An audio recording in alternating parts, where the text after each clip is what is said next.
Halo semua, aku Rindu dengan NIM 009 dan ada teman-teman aku. Halo.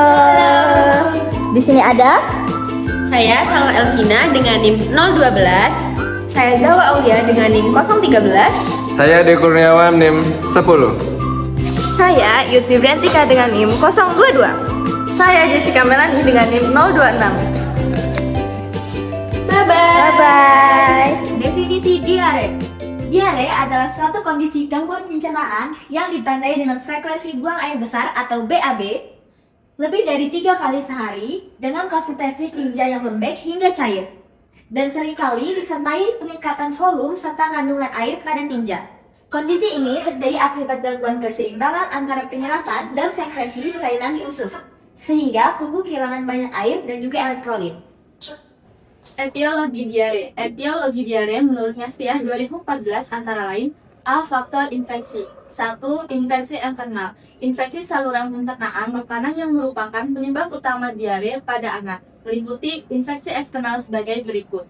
A. Infeksi bakteri, seperti Vibrio E. coli, Salmonella, dan lain sebagainya.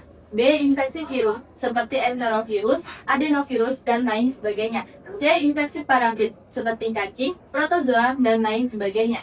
2. Infeksi parenteral ialah infeksi di luar alat pencernaan makanan seperti oma, tonsilitis, atau tonsilofaringitis, dan lain sebagainya. Keadaan ini terutama terdapat pada bayi dan anak berumur di bawah 2 tahun. Selanjutnya, B. Faktor malabsorpsi. 1. Malabsorpsi karbohidrat disakarida dan monosakarida pada bayi dan anak yang terpenting dan terserik. 2. Malabsorpsi lemak. 3. Malabsorpsi protein. C. Faktor makanan. Makanan basi, beracun, alergi terhadap makanan. D. Faktor psikologis. Rasa takut dan kuman jarang tetapi dapat terjadi pada anak yang lebih besar. Pengobatan diare. Pengobatan diare bertujuan untuk menggantikan cairan yang hilang, memperbaiki keseimbangan elektrolit, serta mengurangi gejala dan komplikasi. Berikut aspek-aspek utamanya. Yang pertama, pemberian cairan. Cairan peroral atau oralin diberikan pada dehidrasi ringan hingga sedang, mengandung NaCl, NaHCO3, KCl, dan mukosa. Formula standar WHO mengandung natrium 90 mikroelektron per liter dan efektif untuk diare akut maupun kolera pada anak usia di atas 6 bulan. Yang kedua, obat anti-motilitas, menghambat motilitas usus sehingga memperpanjang waktu absorpsi cairan dan elektrolit. Contoh, loperamid yang bekerja sebagai agonistor reseptor di opioid pada otot sirkular usus. Yang ketiga, absorben, menyerap toksin, mikroorganisme, dan zat lain di usus tanpa diserap tubuh, kemudian dikeluarkan bersama feses. Contoh, asakubit, kaolin, dan pektin. 4. Probiotik, menyeimbangkan mikroflora usus, meningkatkan sistem imun, dan menghasilkan zat antimikroba. Contoh, Lapodia dan Yakult. Yang kelima, antisekresi, enzim pencernaan, dan dikloflora usus. Antisekresi melindungi mukosa usus yang meradang. Contoh, skantoma, bismut, subsalisilat. Enzim pencernaan mengatasi diare akibat kekurangan enzim. Contoh, panprelflav. Mikroflora usus mengembalikan fungsi usus normal. Contoh penggunaan Lapodia. Obat antiretik menurunkan panas akibat dehidrasi atau infeksi serta mengurangi sekresi pada cairan usus. Contohnya, asetosol atau aspirin dengan dosis rendah 25 mg per tahun setiap kali minum. Yang ketujuh, pemberian zinc, membantu mempercepat penyembuhan, menurunkan lama dan beratnya diare, serta mencegah kambuhan hingga 3 bulan ke depannya. Yang ketiga, ada tanda dan gejala diare. Gejala utama diare adalah buang air besar dengan tinja encer atau berair lebih dari 3 kali sehari. Pada sebagian kasus, tinja juga dapat berlendir, berdarah, atau berisi sisa makanan yang belum tercerna. Selain itu, diare seringkali disertai gejala lain tergantung pada penyebab dan kondisi tubuh penderita. Diare bisa menyebabkan penurunan kualitas hidup, terutama jika tidak terdehidrasi. Dehidrasi adalah kondisi ketika tubuh kehilangan banyak cairan akibat sering buang air besar, muntah, atau kurang asupan cairan. Jika tidak segera ditangani, dehidrasi dapat berakibat fatal terutama kepada bayi, anak-anak, dan lansia. Tanda dan gejala diare selain buang air besar, encer atau berair, berikut adalah gejala lain yang sering menyertai diare seperti perut terasa kembung, kram atau nyeri, perut mulas, atau rasa tidak nyaman di perut, tidak mampu menahan buang air besar, mual, dan muntah demam. Yang keempat, ada diagnosis diare.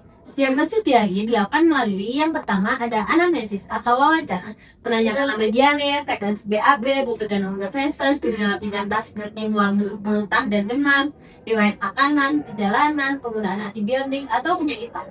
Yang kedua ada pemeriksaan fisik, menilai tanda dehidrasi seperti mulut kering, mata cekung, gegap menurun, nadi cepat, dan tekanan darah turun, dan kondisi abdomen seperti nyeri, distensi, dan isi usus. Yang ketiga ada pemeriksaan penunjang. Yang pertama ada pemeriksaan feses seperti makroskopik dan mikroskopik. Yang kedua ada tes darah. Yang ketiga ada tes antigen atau PCR untuk virus atau bakteri. Yang keempat ada endoskopi jika dicurigai diare non-infeksi. Yang keempat ada penetapan diagnosis. Berdasarkan hasil pemeriksaan ditentukan jenisnya. Yang pertama ada diare akut infeksius dan yang kedua ada diare kronik non-infeksius. Patofisiologi diare pada dasarnya melibatkan ketidakseimbangan antara absorpsi, penyerapan, dan sekresi pengeluaran air dan elektrolit dalam usus yang menyebabkan peningkatan kandungan air dalam tinja. Diare pada anak menimbulkan berbagai perubahan fisiologis yang mempengaruhi keseimbangan cairan, elektrolit, dan metabolisme tubuh. 1. Dehidrasi terjadi akibat kehilangan cairan dan elektrolit secara berlebihan melalui tinja, menyebabkan kekurangan air dalam tubuh. 2. Gangguan keseimbangan asam basa disebabkan oleh kehilangan natrium karbonat pada tinja, ketosis akibat metabolisme lemak tidak sempurna, penimbunan asam laktat karena anoksia jaringan, akumulasi produk asam akibat gangguan fungsi ginjal, perpindahan ion natrium ke dalam sel, gejala khas pernapasan, kusmaul atau nafas cepat, dalam, dan teratur.